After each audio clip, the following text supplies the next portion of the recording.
the Iranians are likely to do. This is the most interesting segment I've seen on this.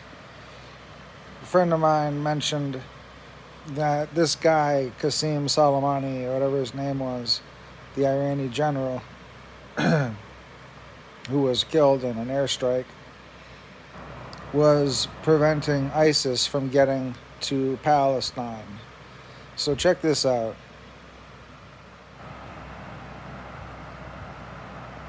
He was seen as a hero of protecting the Shia outside of Iran. So I think it's going to draw more people to the hardline side of the fence than the moderate side of the fence. And then lastly, I don't see how it's possible anymore to even hope that we can pull Iraq away from Iran's influence. I think it's almost certain now that the Iraqis are going to ask the United States military to leave Iraq, and that will really be the end of our influence there. And it will also, by the way, give a big boost to ISIS. So when you pull all that together, that's why... What? She was right. My friend is a genius. She saw the connection to ISIS before anyone else.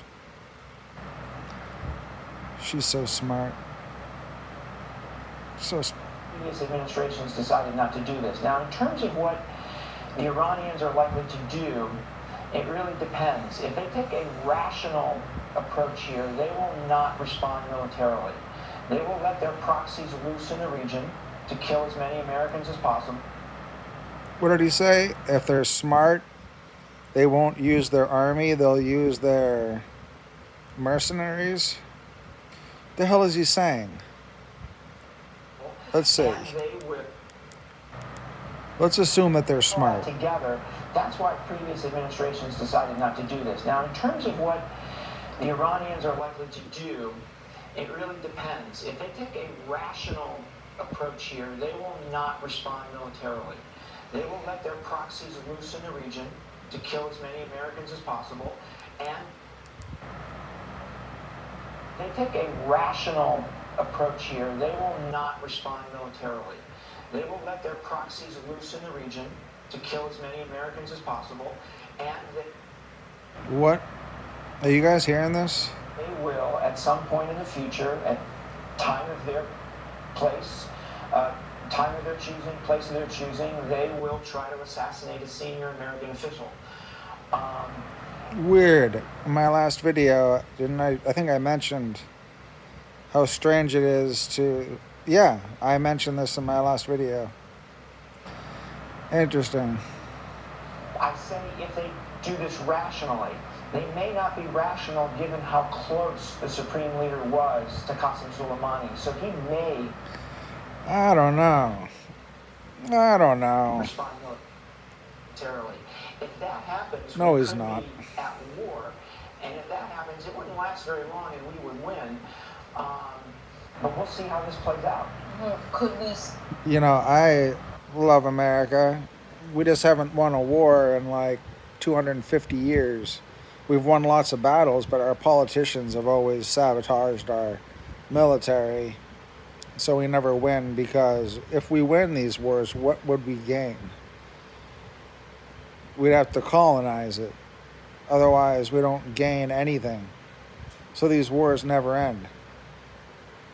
And if we fought Iran, I don't know what people think about Iran, but I see them as like a tortoise shell, you know, with like spears sticking out.